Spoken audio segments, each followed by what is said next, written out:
There are three general categories of people who watch my videos. Those who just like to watch woodworking being done, those who want to learn woodworking, and those who also want tips on selling their woodworks. Well, I have something for all of you. First, for the watchers, you can go ahead and mute this video and watch me complete my current project. For those of you who want tips on selling, I will get to that shortly, and I'll let you know the biggest lesson to date that I've learned from selling my builds. For those of you who want to learn, there are those who take action and those who don't. For those who are taking action, I commend you. Well done. Keep learning and implementing. Now, regarding those of you who haven't taken action, there's a long list why, in my opinion, don't have the tools, don't have the money, don't have the time, don't have the room, don't know where to start, don't think they can create anything of value, afraid of power tools. Look, I'm going to stop right here. One can find endless excuses not to pursue an interest.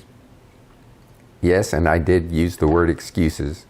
That's the word we lean on to justify not going after a dream. It really comes down to how bad you want it. All right, I can hear it now. Easy for you to say, Ronnie, you have all those fancy tools. That's comments I get a lot on my videos. Well, first of all, they're not fancy tools. They are decent tools, and I didn't start out with them. They are a result of starting out with cheap ones bought off of Craigslist and then upgrading as I progressed in my woodworking journey. Something many beginning woodworkers do to get started. You either want it bad enough to figure out a pathway, or you don't. But it comes down to desire, not excuses.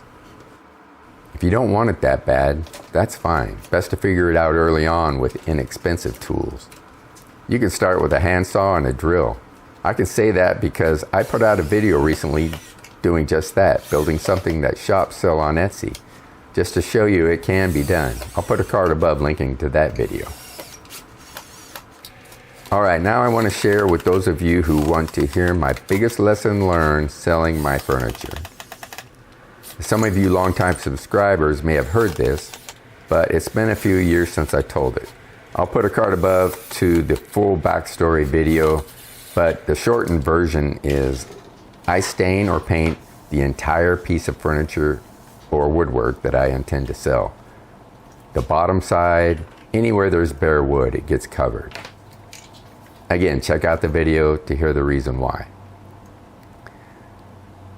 Here's a few other quick tips for selling on Facebook Marketplace. Always check out the profile of the person inquiring about your item for sale before you respond. If it's a new profile or one with very few posts, that is a red flag. If they want your phone number to talk to you about it, that's a red flag. If they ask for any personal info, another red flag. You'll get a feel for who's legit after a while. Now here's some more tips. Take good photos, good lighting, stage your items, write a compelling description, talk about how the customer will benefit from having this great piece in their home. Don't talk about yourself that much. They don't care. They just want to know how your item is going to benefit them. Not how many years of experience or your lack of experience you have or what kind of screws you used or nails. Make it about the customer. I personally use the boost function on Facebook Marketplace. Pay a few bucks to get extra eyeballs on my ad. I found it works a little bit better for me to get my items sold. You'll have to decide if that's something you want to try. Don't be afraid to edit the ad if you get no responses after a while. Maybe you lower the price a bit or change the photo arrangement or edit the description. Just be open to adjusting things to find out what works for you. Join local buy-sell groups on Facebook in your area and include those when posting your ad. I'm a member of about 12 or 13, and I include all those when I'm posting my ad. Decide beforehand how low you're willing to go on price. Now, you'll get people offering you lower than what you have advertised. That's not uncommon. You'll also get some really crazy lowball offers. I don't even take the effort to respond to those. Those are just, in my opinion, too ridiculous. Decide if you're going to meet a customer somewhere to show the item, or if you'll have them come to your place. Now, I always have pickup at my house. One thing I do, since about 85 to 90% of my customers are female, I suggest they bring a partner or a friend with them to look at the furniture. I do that to try to ease any hesitation they may have about going to a stranger's home. I also have the piece ready right at the doorway so they don't have to come all the way inside if they don't want to. Again, think of and put the customer first. It starts with the build. You got to build the highest quality you're capable of building.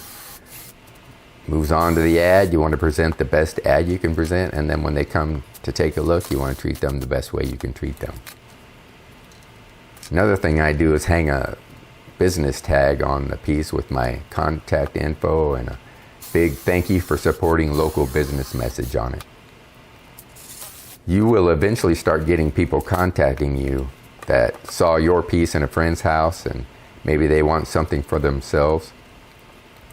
That happens quite a bit. Or repeat customers, people that have bought something from you in the past, they'll come back and say, hey, can you build this or that? Just enjoy the journey. Keep improving your skill in all areas and stay positive.